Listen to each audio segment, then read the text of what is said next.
a dear friend, Ambassador Colin Kelapile, President of the United Nations Economic and Social Council, and also the permanent representative of Botswana. We have a very short 10-minute window, but we are honored, Ambassador, to have you with us here. So welcome. It's good to see you. Thank you. Thank you, Robin. Thank you. It's a pleasure. Yes, we very much appreciate you making the time. So first of all, Ambassador, congratulations with your recent election as President of the Economic and Social Council at the UN. That's a major achievement also for Botswana.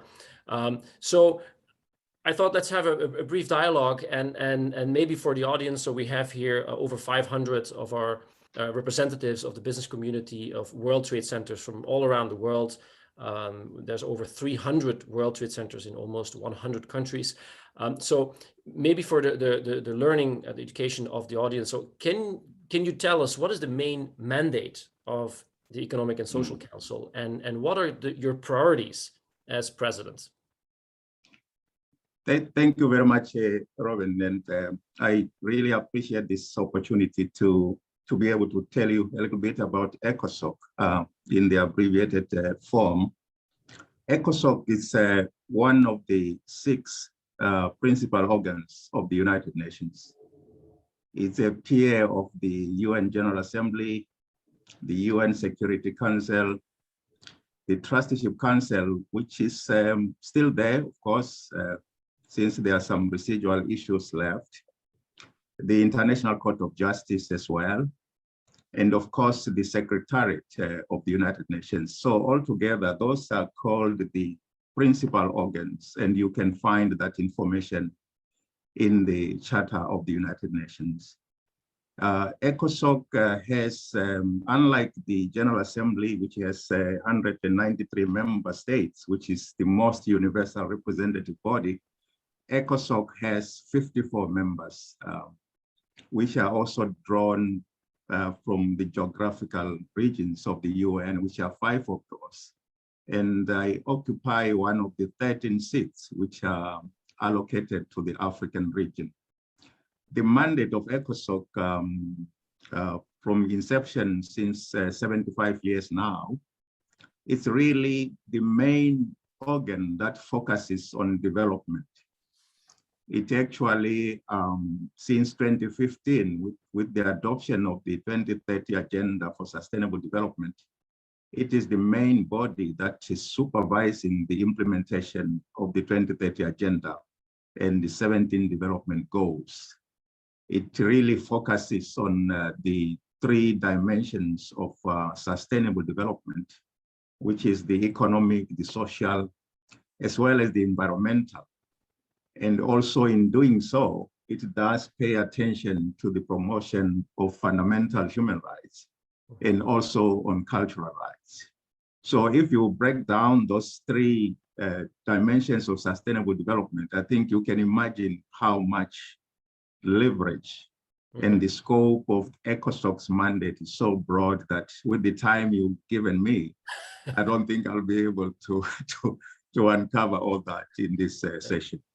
But it is very timely, Ambassador, to have you here, because we just had our previous speaker, who's a world-renowned futurist, and yesterday the foreign trade minister of Costa Rica, and both really talk about the absolute necessity for us to focus on the sustainability question. And I think the economic and social component of, we talked about the moral imperative, we talked about the well-being, focus on well-being of people, we talked about culture from a perspective, understanding what youth is really, what is driving them, and a better cultural understanding.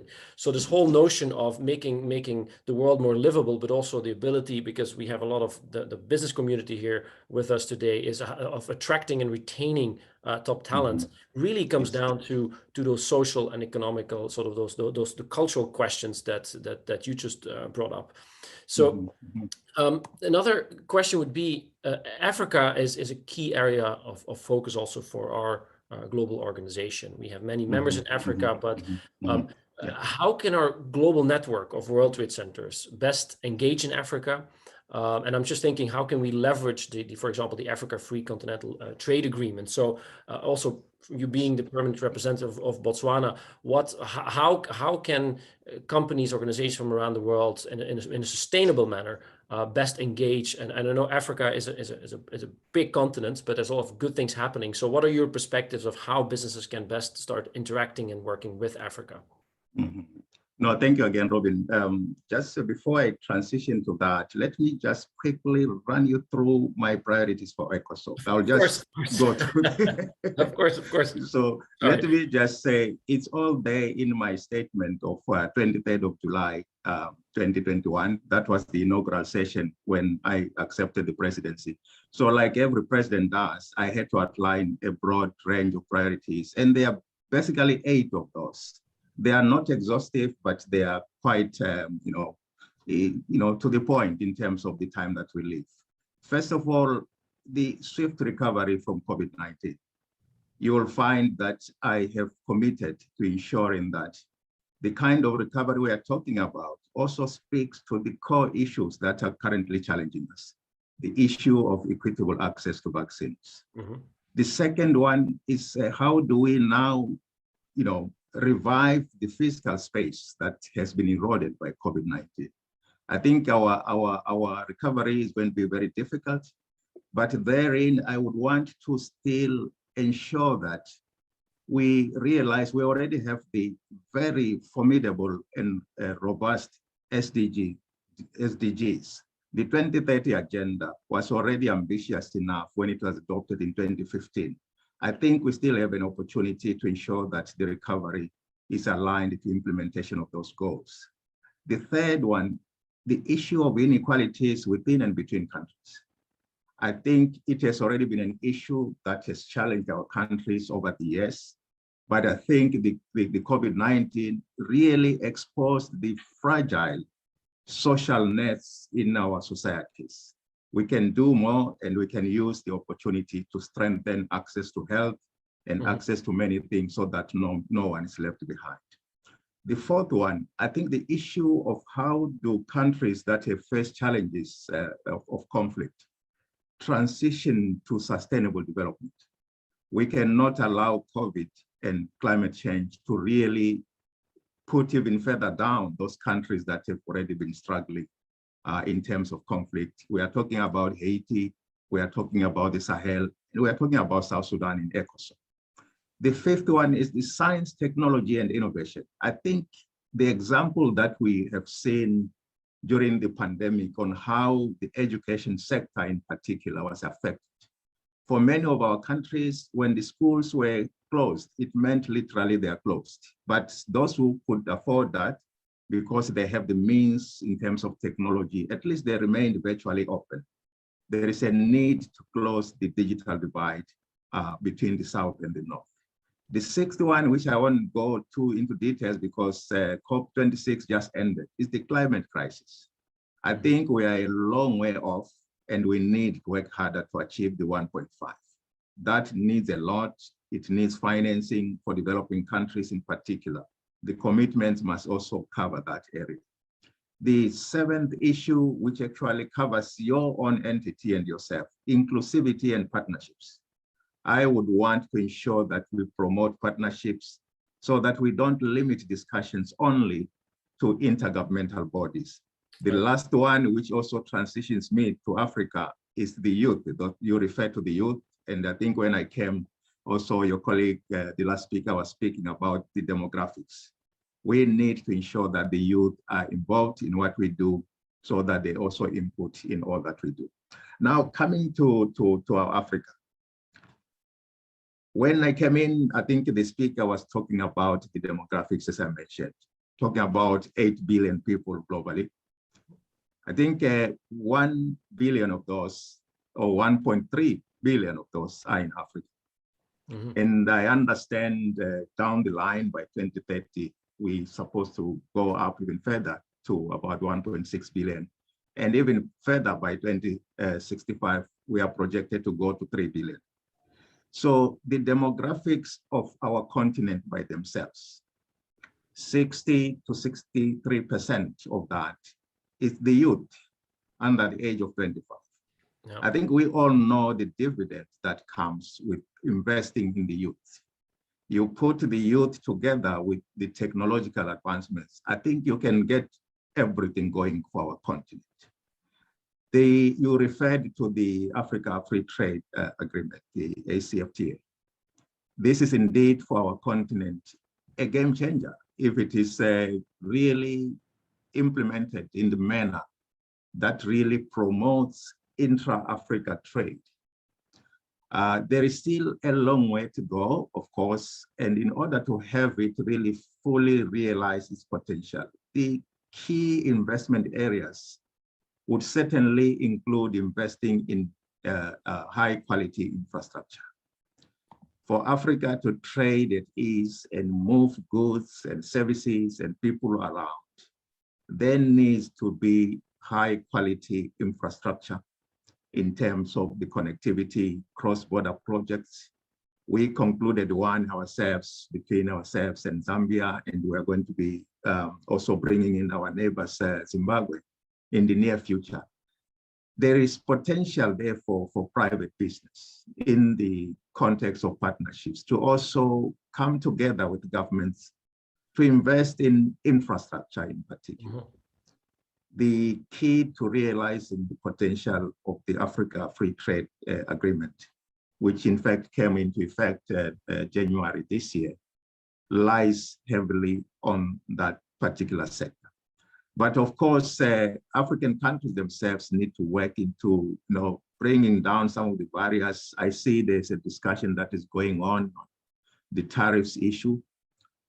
We are hoping that this is resolved because it is projected that if the African countries are going to resolve or break down the tariffs barrier, we could enhance our intra-Africa trade by about 13% more. There are also projections what other, I think our regional commission, the UN Economic Commission for Africa, has already done some studies on how much will be gained in terms of the total GDP of our region. Agriculture in Africa is also one sector really that has a lot of potential. The information that I see around is that almost 60% of uncultivated land in the world is in Africa.